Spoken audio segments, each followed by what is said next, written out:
എൻ്റെ പ്രിയപ്പെട്ടവർ, നമ്മൾ ഇന്നത്തെ ഈ ആവശ്യങ്ങളോ ആശങ്കകളോ അസ്വസ്ഥങ്ങളോ എല്ലാ ആത്മശക്തിക്ക് അഭിഷേകം പ്രാപിക്കാൻ വേണ്ടി ശിരസ്സ് നമിച്ച് കൈകൾ കൂപ്പി കർത്തൃ തിരുസന്നിധിയിലെ മാതാവിൻ്റെ മധ്യസ്ഥ പ്രാർത്ഥിക്കാൻ തുടങ്ങുകയാണ്. കർത്താവേ, നിന്റെ വിശുദ്ധ പൗരോഹിത്യത്തെ മഹത്വപ്പെടുത്തണമേ. കർത്താവെ, സഭയിലുള്ള സാന്നിധ്യം പ്രകടമാക്കണമേ. കർത്താവ്, നിന്റെ ഉന്നതമായ നാമത്തെ സ്വസ്ഥം ചെയ്യുന്ന ലൈറ്റക്കാൻ്റെ പ്രയർ റിക്വസ്റ്റ് ഇട്ട് പ്രാർത്ഥിച്ചിട്ടുള്ളവരെ, കർത്താവ്, ഓൺലൈൻ ഉടമ്പടിയിൽ പ്രയർ റിക്വസ്റ്റ് ഇട്ട് പ്രാർത്ഥിച്ചിട്ടുള്ളവരെ, തീർത്ഥാടന ഉടമ്പടിയിൽ വന്ന് ഉടമ്പടി ചെയ്ത് പ്രാർത്ഥിച്ചിട്ടുള്ളവരെ, അതിൻ്റെ പദ്യങ്ങളിലും അതുപോലെ തന്നെ എൻ്റെ പരിവർത്തനങ്ങളിലും ഇരിക്കുന്നവരെ, കർത്താവ്, ഇതിൻ്റെ തിരുമുറുവാർന്ന് വലതുകരത്തിൽ ആശീർവദിക്കണമേ. ഇന്ന് ജോലിക്ക് പോകുന്നവരെ, ഇന്ന് കുട്ടികളുണ്ട് ഹോംവർക്ക് കൊടുക്കാനുള്ളവരെ, റെക്കോർഡ് കാണിക്കാനുള്ളവരെ, അതുപോലെ തന്നെ എക്സസൈസ് ബുക്ക് കാണിക്കാനുള്ളവരെ, ഇന്ന് അങ്ങനെ ഓരോരോ മേഖലകളിലെ ഏതെല്ലാം പഠന മേഖലകളിലാണ് നീ വ്യാപരിക്കുന്നത്, അവിടെയെല്ലാം നിൻ്റെ പഠനപരമായ ഉത്തരവാദിത്തങ്ങൾ നിനക്ക് നിർവഹിക്കാൻ എൻ്റെ പ്രത്യേക സാഹചര്യത്തിൽ പരാജയപ്പെട്ടു പോയിട്ടുണ്ടെങ്കിൽ അതിൻ്റെ സങ്കടങ്ങൾ, അതിൻ്റെ ആശങ്കകൾ കർത്താവ് തിരുസന്നിധിയിൽ സമർപ്പിച്ച്, മാതാവ് ഒരു അമ്മ എന്ന നിലയിൽ നിനക്കെന്തും പറയാം, നിൻ്റെ പരാജയങ്ങളെ കുറിച്ച് പറയാം, നിൻ്റെ നന്മകളെ കുറിച്ച് പറയാം, നിൻ്റെ ഉത്കണ്ഠകളെ കുറിച്ച് പറയാം. നമ്മളാണ് അമ്മയോട് എല്ലാം പറയണേ. ഈശോൻ്റെ അമ്മ പരിശുദ്ധമ്മ ദേവമാതാവിനോട്, കൃപാസ്ഥാനത്താറ് ജീവനോടെ പ്രത്യക്ഷപ്പെട്ട അമ്മയോട് നിൻ്റെ കുടുംബത്തിൻ്റെ വിഷമതകളെ ഇന്ന് നീ ഷെയർ ചെയ്യുന്ന എല്ലാവരെയും കർത്താവിൻ്റെ നാമത്തെ ഞാൻ പ്രാർത്ഥിക്കുന്നു. കർത്താവെ, നിൻ്റെ വിശുദ്ധ പൗരോഹിത്യത്തെ മഹത്വപ്പെടുത്തണമേ. കർത്താവെ, ഇന്ന് ശിരസ്സും ലോകം മുഴുവനും വിവിധ രാജ്യങ്ങളിൽ ഈ നിമിഷം കൈകൾ കൂപ്പിക്കൊണ്ട് പ്രാർത്ഥനയിൽ പങ്കെടുക്കുന്ന എല്ലാ മക്കളും നീ ആശീർവദിക്കണമേ. കർത്താവ്, നിൻ്റെ തിരുമുറുവാർന്ന് വലതുകർത്ത മക്കളെ ആശീർവദിക്കണം. അടിപ്പഴ പോലെ വൈദാക്കാലം പോലെ ദൈവികമായ ശക്തി ഉച്ചമുതൽ ഉള്ളംകാലം വരെ അവിടേക്ക് പ്രസരിക്കട്ടെ. എല്ലാ കോശങ്ങളിലും പേശികളിലും ഞരമ്പുകളിലും കർത്താവെ സ്പർശിക്കുന്ന ശബ്ദം നഷ്ടപ്പെട്ടവർ, തൈറോയിഡ് വന്നു പോയവർ, അവർ ശരീരത്തിൽ മുഴകളുള്ളവർ, അടിവയറ്റ് വേദനയുള്ളവർ, എൻ്റെ പ്രിയപ്പെട്ടവരെ, വേദനയുള്ള എല്ലാ ഇടങ്ങളിലും, രോഗമുള്ള എല്ലാ ഇടങ്ങളിലും നിങ്ങളുടെ ഇടത് കൈ വെച്ചുകൊണ്ട് വലത് കൈ ഉയർത്തിക്കൊണ്ട് ശക്തമായി പ്രാർത്ഥിക്കട്ടെ. കർത്താവെ, അങ്ങയുടെ മക്കൾ പ്രാർത്ഥിക്കുന്ന ഓരോ ഇടത്തും അങ്ങയുടെ മക്കൾ അനുഭവിക്കുക അടിപ്പിണർ പോലെ കർത്താവ്, വൈദാഘാതം പോലെ കർത്താവ്, ദൈവികമായ ശക്തി കൃപാസാൽത്താരെ ജീവനോടെ പ്രത്യക്ഷപ്പെട്ട പരിശുദ്ധ അമ്മയുടെ മാധ്യസ്ഥത്തിൽ യേശുവിൻ്റെ നാമത്തിൽ ശക്തി പ്രസരിക്കട്ടെ പ്രാർത്ഥിക്കുന്നു. ദൈവത്തിൻ്റെ കരുണ, ദൈവത്തിൻ്റെ ശക്തി ജോലി മേഖലകളിലെ, സാമ്പത്തിക മേഖലകളിലെ, ജീവന മേഖലകളിലെ, അതുപോലെ തന്നെ എല്ലാ മേഖലകളിലും, അതുപോലെ തന്നെ കർത്താവെ, നമ്മുടെ ജീവിതത്തിൻ്റെ മാറ്റ് വരച്ച് നോക്കുന്ന എല്ലാ സ്ഥലങ്ങളിലും കർത്താവെ, പ്രിയപ്പെട്ടവരുടെ വിയോഗം കാരണം വിഷമിച്ചിരിക്കുന്നവർ, അതുപോലെ പ്രിയപ്പെട്ടവരുടെ ആശുപത്രിയിലായത് കാരണം സങ്കടപ്പെട്ടിരിക്കുന്നവർ, അവർക്ക് ആവശ്യമായ സമ്പത്ത് കളക്ട് ചെയ്യാൻ വേണ്ടി പറ്റാതിരിക്കുന്നവർ, മറ്റുള്ളവരുടെ മുമ്പിൽ കൈനീട്ടേണ്ട അവസ്ഥ വന്നതിന് പേരിൽ സ്വയമായിട്ട് വിഷമിക്കുന്നവർ, വേദനിക്കുന്നവർ, കുടുംബത്തിൻ്റെ സാമ്പത്തിക ബാധ്യതകൾ, വാടകകൾ താമസിക്കുന്നവർ, അതുപോലെ ഒറ്റയ്ക്ക് താമസിക്കുന്നവർ, പാട്ടത്തിന് താമസിക്കുന്നവർ, അതുപോലെ തന്നെ വീടില്ലാത്തവർ, സ്ഥലം പോലും ഇല്ലാത്തവർ, കർത്താവ് കണ്ണീരോടെ പ്രാർത്ഥിക്കുകയാണ് ഈശോ. അതിനുവേണ്ടിയുള്ള എല്ലാ പരിശ്രമങ്ങളും അവിടെ കഴിവുകൊണ്ടുള്ള കർത്താവ് അങ്ങനെ പീഡാനുഭവത്തിൻ്റെ യോഗ്യതയാൽ, ഉയർത്തുന്നതിൻ്റെ യോഗ്യതയാൽ അവർക്ക് സഹായിച്ചു കൊടുക്കാൻ കൃപാസാൽത്താരെ ജീവനോടെ പ്രത്യക്ഷപ്പെട്ട് ദുരന്തമുണ്ടാകാൻ പ്രാർത്ഥിക്കണമെന്ന് ആവശ്യപ്പെട്ട മറിയത്തിൻ്റെ മധ്യസ്ഥ പ്രാർത്ഥന ചേർത്തുകൊണ്ട് ഞങ്ങളുടെ സ്വകാര്യവും വ്യക്തിപരവും സാമൂഹ്യമായ ദുരന്ത അവസ്ഥകളെ കർത്താവിൻ്റെ നാമത്തിൽ സമർപ്പിക്കുന്ന യേശുക്രിസ്തുവിൻ്റെതുമായ നാമത്തിൽ സഭയുടെ അധികാരത്തിൽ കുരിശിൻ്റെ അടയാൾ ദൈവശക്തി അതിൻ്റെ വിഷമതകൾ, സങ്കടങ്ങൾ എല്ലാം കർത്താവിൻ്റെ നാമത്തിൽ ശക്തി ധരിക്കുകയും സൗഖ്യപ്പെടുകയും ചെയ്യട്ടെ. ഇന്നത്തെ ദിവസം മുഴുവനും കർത്താവ് നിന്നെ ആശീർവദിക്കുകയും തിരിച്ചെത്തുന്നവരെ കർത്താവിൻ്റെ കൃപയാൽ നിറയുകയും ചെയ്യട്ടെ. നിത്യപിതാവും പുത്രനും പരിശുദ്ധാത്മാവായ സർവ്വേശ്വരനെ നയിക്കുക. സർവശക്തനായ പിതാവും ആകാശത്തിൻ്റെയും ഭൂമിയുടെയും സൃഷ്ടാവുമായ ദൈവത്തിൽ ഞാൻ വിശ്വസിക്കുന്നു. അവിടുത്തെ ഏകപുത്രനും ഞങ്ങളുടെ കർത്താവുമായ ഈശോ മിശിഹായിലും ഞാൻ വിശ്വസിക്കുന്നു. ഈ പുത്രൻ പരിശുദ്ധാത്മാവാൽ ഗർഭസ്ഥനായി കനികാമറിയത്തിൽ നിന്ന് പിറന്ന് പൊന്തിയോസ് പീലാത്തോസിൻ്റെ കാലത്ത് പീഡകൾ സഹിച്ച് കുരിശിൽ തറയ്ക്കപ്പെട്ട് മരിച്ച് അടക്കപ്പെട്ട് പാതാളങ്ങളിൽ ഇറങ്ങി മനുഷ്യരുടെ ഇടയിൽ നിന്ന് മൂന്നാം നാൾ ഉയർത്ത് സ്വർഗത്തിലേക്ക് എഴുന്നള്ളി സർവശക്തിയുള്ള പിതാവായ ദൈവത്തിൻ്റെ വലതുഭാഗത്തിരിക്കുന്നു. അവിടെ നിന്ന് ജീവിക്കുന്നവരെയും മരിച്ചവരെയും വിധിക്കുവാൻ വരുമെന്നും ഞാൻ വിശ്വസിക്കുന്നു. പരിശുദ്ധാത്മാവിലും ഞാൻ വിശ്വസിക്കുന്നു.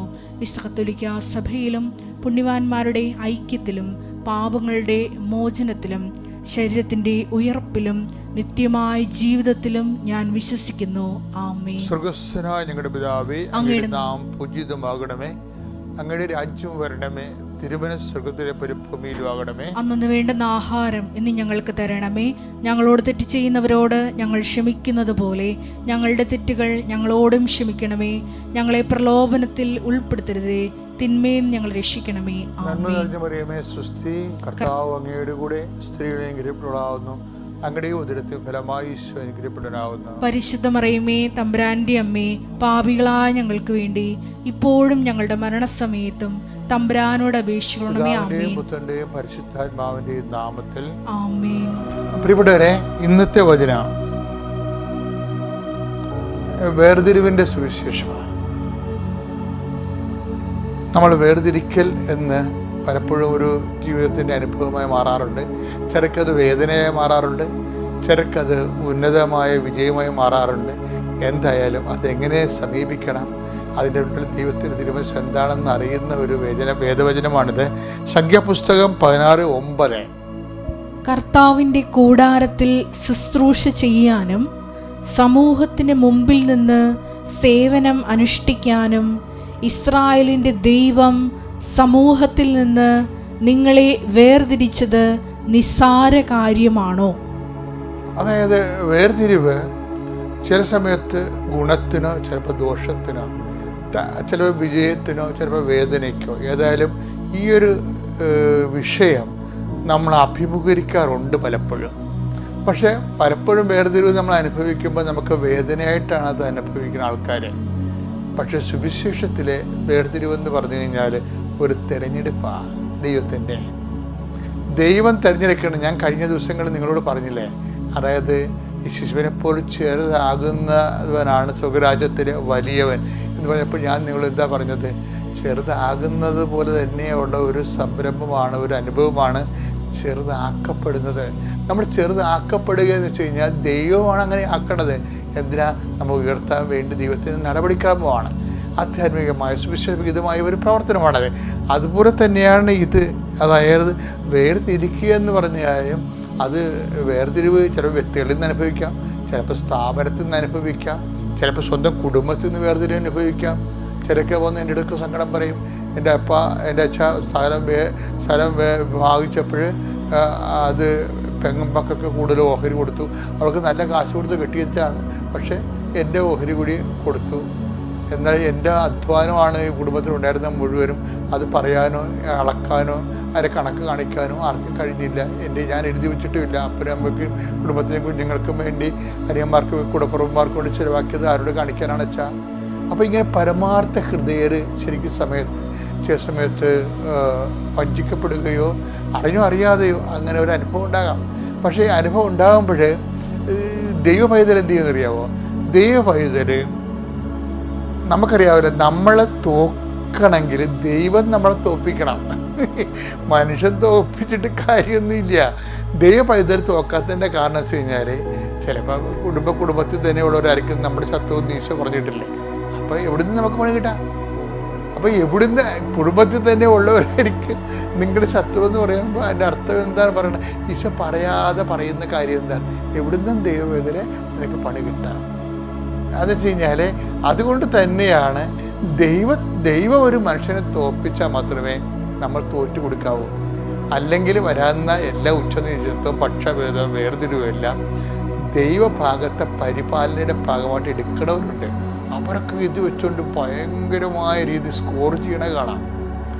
ആധ്യാത്മികത എന്ന് പറയുന്നത് ഭയങ്കരമായി നെഗറ്റീവ് അനുഭവങ്ങളിൽ നിന്നുള്ള പോസിറ്റീവ് സ്കോറിംഗ് എന്ന് പറയുന്നത് സുവിശേഷത്തിൻ്റെ ഒരു തനത് സംഭാവനയാണ് മനുഷ്യരാശിക്കുള്ള.